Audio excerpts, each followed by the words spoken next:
Hello everyone, my name is Shrusti Jayant Deshmukh. I am trying to utilize this personal space of mine to share with you my resources for preparation. The main motive behind this short clip is to tell you the book list for sociology optional. So I hope that it adds value to your preparation and you are able to gain something and benefit from it. To begin with, have a look at my mark sheet. I have scored 312 marks in sociology this year, which is decent giving the scores. We will divide this entire clip into two parts of paper 1 and paper 2. So I will tell you the books, and along with that I will also tell you the different chapters that I referred to from that specific book. Because in the optional, we rarely read the entire book. We use it for reference. So along with it, I will also tell you the chapters. The most important document for the preparation of sociology optional is your syllabus. Very nicely, concisely, each and aspect of the topic is given. So please get a copy of the syllabus printed and keep it with you whenever you are studying. I also tried to make a mind map of the entire syllabus so that whatever I am studying related to it, I can add up to the specific point which is there in the syllabus. Apart from that, I also tried to maintain individual folders or files for each and every chapter so that when I made notes out of it, I added the same into the specific folder. It will help you in organizing your notes and keeping all of them together for the purpose of revision. After syllabus, another source which is very basic and important for your preparation are the NCERTs. Try and glance through and read completely the NCERTs of sociology. They will give you a basic idea whether or not you like the subject and whether or not you find it interesting. After the NCERTs, you can pick up the material of IGNOU, both of BA and MA level. The material of IGNOU at BA and MA level will help you to get a good information about the different topics in the syllabus. Each and every topics are explained in a very detailed manner. In paper 1, there is one basic thing about sociological thinkers. I took this help from Coursera.com. Here you will find a video by a professor who's from Netherlands. So you can go refer to that video. They have a set of good videos of 4 to 5 and entire thinkers, for example, Emile Durkheim, Karl Marx and Max Weber have been covered really well by him. So you can watch his videos there. If I am to talk about the chapters 1, 2, 3 and 4 of paper 1, I refer to the resources of Sleepy Classes. Sleepy Classes is a YouTube channel where very nicely and concisely they have made notes from different sources, and especially for the chapters, as I told you, 1, 2, 3, 4, you can refer to those videos, and I found it really helpful.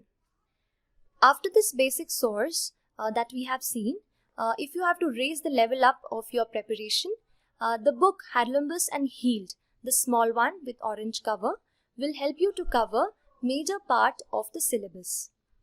In the book Hadlumbus and Healed, you can refer to all the chapters starting from 1 to 8.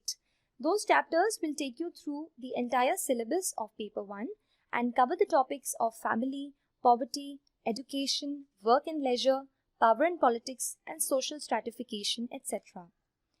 Also, chapter 11, that is religion, that also you can cover from this book Hadlumbus and Healed. Coming to the next book, Hadlumbus and Healed, the bigger one, which is the blue one, Hadlumbus and Holborn. So this book by Collins Publication, here the chapter on methodology is given in a very detailed manner. So if you can get hold of the chapter of methodology, that will be really good. In any case, if you want to deepen your understanding of the sociological thinkers, there's one more resource that you can refer to, and that is the book Sociological Theory by George Ritza. From that, I covered 3 basic and important thinkers, that is Karl Marx, Max Weber and Emile Durkheim.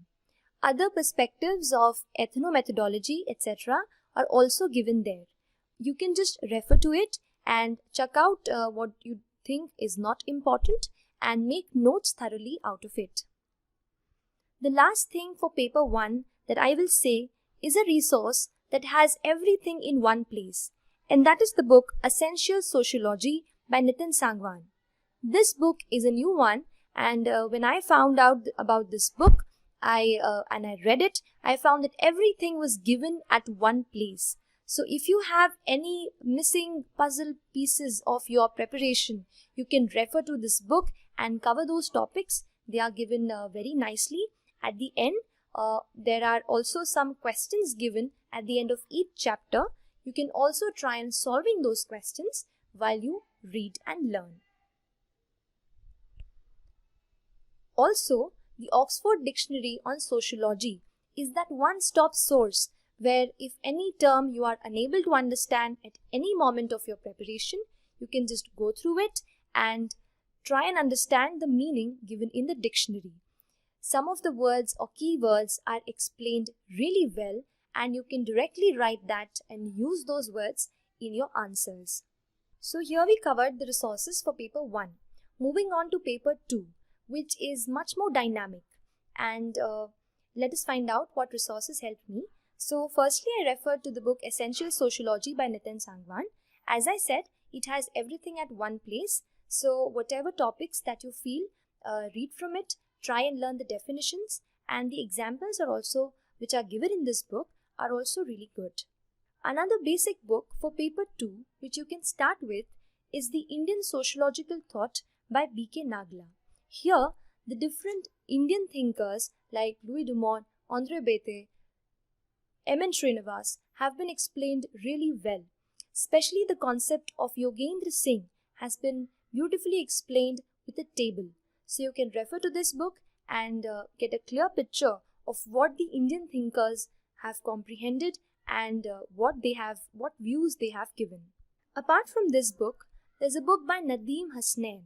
Now this I found online, but this one is Indian Society and Culture and not on tribes. So please find out this book. I'll try and give the link in the description below. So this book is really good for the chapters like caste. The caste system, the caste mobility, and the concepts around it have been explained really well here. So you can refer to this book. Moving on to the chapter on agrarian transformation and rural sociology, the book by S.L. Doshi and P.C. Jain really helped me. There the chapters on agrarian part have been covered really well. Land tenure system and the land reforms have been explained nicely. Another thing in this book is the concepts like Sanskritization and mobility have been really well defined. So you can use this book for those parts of paper 2. Another resource is the Handbook of Indian Sociology by Veena Das. Now you don't have to read the entire book, but some of the chapters like the one by Dipankar Gupta, by Satish Deshpande, and others on chapters on family and informal sector are really good. So you can get hold of these chapters and make notes out of it. One good resource that I found for Sociology paper 2 during the course of my preparation are the videos and material of EPG Pathshala. The EPG Pathshala provides you notes for different topics at one single place, and they have been prepared by respected faculties, so it is really authentic and can be directly used in the answers. So along with the books and resources that I've mentioned, I also rigorously tried to practice writing answers, and the answers were initially I was not able to perform really good, but I kept writing and got my answers corrected at online forums. I posted some of my answers on IS Baba as well. Then I took a test series at Sleepy classes, and there I wrote about 4 to 5 tests. So sir really analyzed my copy well and told me where I was lacking. And after my prelims, I took a test series at Vision IS where I wrote about 5 to 6 tests, and it was there that the final touches to my answers were given, and I found out where to add more and how to adjust my answers. So I'll say the final touch was there. So finally I'll say that after you have referred to and understood the books, please also start writing answers from, together itself, because when we write answers, we are able to comprehend the things in a better manner, and it will also help in getting us good marks. So you just saw the answer copies of mine of sociology. I will say that beyond the book list and the resources, the answer writing is also really important, because finally it's the answers which will help you to comprehend the subject and also will fetch you marks in the exam. So try and use flowcharts in your answers. Try and express yourself clearly. Start through definitions. For this, you can watch 2 videos that I watched. The first one is an explanation by Smriti ma'am of Vision IS for Sociology Optional. And secondly, you can also go through the frameworks video of Sleepy Classes. These 2 really helped me when I was starting the answer writing part of my optional. In the further time, I would also like to share with you the mental preparation for this grueling journey of UPSC. So thank you so much and all the very best to you.